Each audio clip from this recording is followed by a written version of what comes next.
એક ભાઈ ઘેરેથી બહાર નીકળતો હતો, તેની ઘરવાળી કે કઈ બાજુ?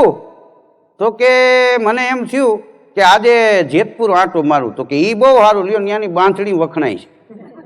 નથી ગીતમાં ગાતા જેતપુર ધોરાજીની ચૂંદડી, એ બાંધણી લેતા આવજો. તો ઓલો કે હવે મારો વિચાર ત્યાં જવાનું નથી. તો એ કે હવે એમ થાય છે જામનગર આંટો મારું, પ્લાન થઈ રહ્યો. તો એની ઘરવાળી કે જામનગરની બાંધણી બહુ વખણાય અને ત્યાંના પાન એટલા બધા મસ્ત, એ કે પાન લેતા આવજો, બાંધણી બેક લેતા આવજો. તો ઓલો કે હવે ત્યાં જવાનો વિચાર નથી. તો એ કે એમ થાય છે બગસરા આંટો મારું. તો કે એ બહુ સારું, લ્યો ત્યાંની બંગડી ને મંગલસૂત્ર ઇમિટેશનમાં બગસરાનું નામ.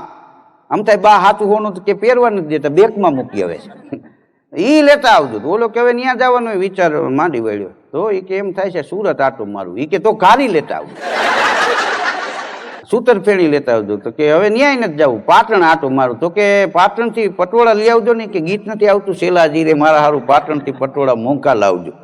કારણ કે વર્ષોથી બાયુ મગાવતા આવ્યા, પુરુષો લેતા આવ્યા. બાયુ બજારમાં જઈ કોઈ પુરુષે કીધું કે મારા હારું એક લેંઘો લેતા આવજો, એક ટોપી લેતા આવજો. કારણ કે એ તો ટોપી લઈ આવે ને, ટોપી હુંકાળે. તો કે હવે ગાંધી આ કોરોના મહામારીમાં એ કે બહાર જવાનું હોય, હું તો દાંત કાઢું છું, પારેવડી ચોકમાં જવું છે. પારેવડી ચોકમાં ચક્કર મારતો આવું. તો કે એ સારું, લ્યો રમેશભાઈ દરજીને ડ્રેસ સીવવા મેં નાખ્યો છે, સિલાઈના પૈસા દેતા આવજો, ડ્રેસ લેતા આવું.